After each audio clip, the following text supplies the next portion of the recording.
Hey y'all, Zach here, and today back with another video, and my shelves are kind of in disarray, and I'll explain why in a little bit. It's actually for a future video, but I wanted to share a little bit after posting the new comic book day video, um, how I got into comics. I don't think I super fleshed that out in that video because it's been kind of a defining thing of this year for me in a really kind of beautiful way. And so, wanted to share a little bit of how I got back in, what has kept me back in, and some of those things. So if you like comics or physical media, I used to do a lot of movie stuff. I still will continue to do movie stuff, but now this comic book thing has been just a real joy this year, and wanted to share some of that I'm really passionate and enthusiastic about. So if you're into that kind of thing, like, subscribe. I really appreciate you being here and spending some of your day hanging out with me in this way. And so still figuring out setup stuff. That'll be kind of a recurring thing. This will kind of continue to change and evolve. But for now, I just wanted to start making stuff. And so I want to share a little bit of my journey into comics, how I got into comics, all that sort of stuff. Really, it goes back to the beginning of this year. I kind of decided that it's going to seem really random. I promise it's connected. That I wanted to start going to bed earlier than I was. Oftentimes, my wife would go to bed, and then I would stay up and watch a movie, and that was putting me in bed later than I'd like. And so, I was looking for something that I could wind down with in bed. And that I could knock out in like 10-15 minutes and just go to sleep instead of it being something that's like 2 hours. And so that's when comic books started to kind of rise to the surface. I started reading a ton digitally. Then I really wanted to own the absolute stuff that DC was putting out. Their kind of Elseworlds, other universe kind of thing going on, similar to Marvel's Ultimate thing, if you're familiar with that. These kind of alternate reality versions of these characters. And I loved reading it digitally, but when the absolute stuff was kind of still early on, a couple issues in, I was like, I really want to go and start a pull list and getting these issues physically. And so I picked up Absolute Batman #1 and Absolute Superman #1 and Absolute Wonder Woman #1. And these three books are a really like huge defining part of this comic book journey, as it is for a lot of people, I would imagine. All three of these are great. Absolute Wonder Woman. This is probably the best #1 I've ever read, just being honest. And I love the other two as well. And so yeah, the Absolute books definitely got me back in. The Ultimate stuff too, but the Ultimate stuff was kind of like 18 months underway at that point, or at least a year.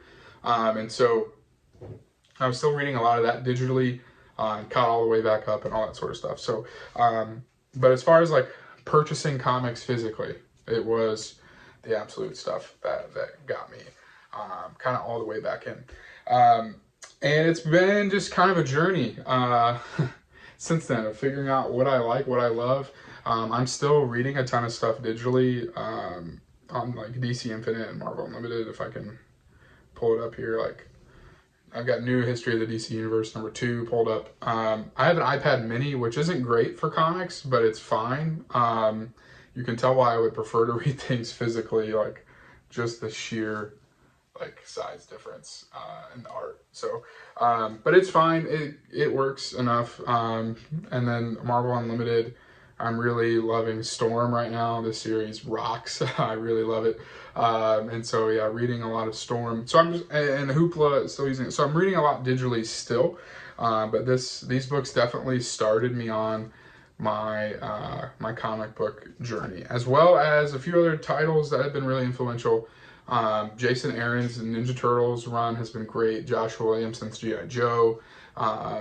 There's probably a billion others I could mention. There's been stuff that's come out as I've gotten really into it, like Martian Manhunter, Absolute Martian Manhunter, and a lot of other titles. But the Absolute titles for sure are the ones that that really reeled me in quite a way. And so then I got into all these other, trying to figure out like how my preferred reading, what format I like to read in most. I will have a video up very, very soon of breaking down all the different formats and what they mean and what they are. But I'm a Wednesday warrior in the single issues, and then I got tired of single issues for a little bit and started to get into omnibuses. I already had a couple omnibuses before this journey, but these are thick boys that hold, I think this omnibus, this Miles Morales Volume 1 from Bendis, holds like 40, almost 50 issues probably in here. And so this, I thought, was my preferred way, and I like the way it looks on a shelf. But I don't always gravitate towards reading in this way.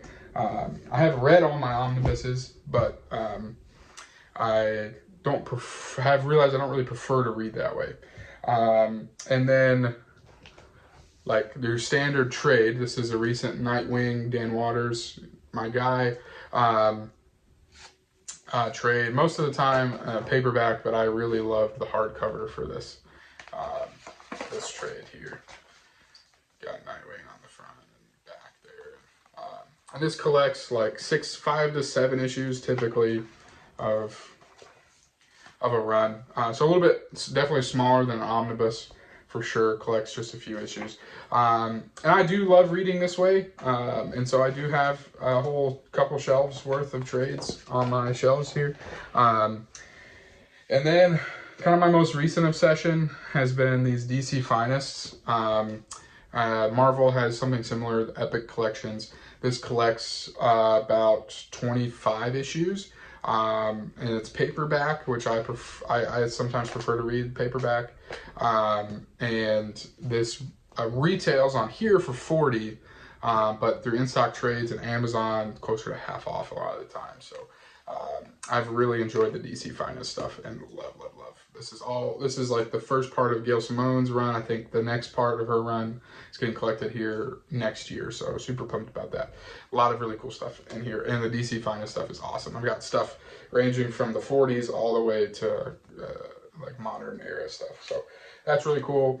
I've also taken the plunge, as have many people, into the compact editions. Got the Batman one here. These are really cheap, $6 on in-stock trades. And just comparatively, the Court of Owls trade versus compact, you can kind of see the difference there. So that is a little overview, brief overview. Got a fuller overview coming of all the different formats, but I've been really trying to figure out what my favorite is. I really love the paperback, bigger collections, DC Finest, Marvel Epic collections. I think I have one Marvel one that my parents actually got me for my birthday. This Amazing Spider-Man Volume 2. Volume 1's out of print, but just old Spider-Man stuff, which is cool. And so, yeah, that's a little bit of what I'm trying to figure out how to read. I think I've, again, landed like single issues, and then the bigger collections of paperback stuff as my preferred like reading for single issues and collected editions. So that's a little overview of how I got into comics, how I'm still trying to figure all this out. Stay along for the journey if you would. Really appreciate you spending time on your day to hang out with me. So that's all for this video. Thanks for watching. I'll catch you next time.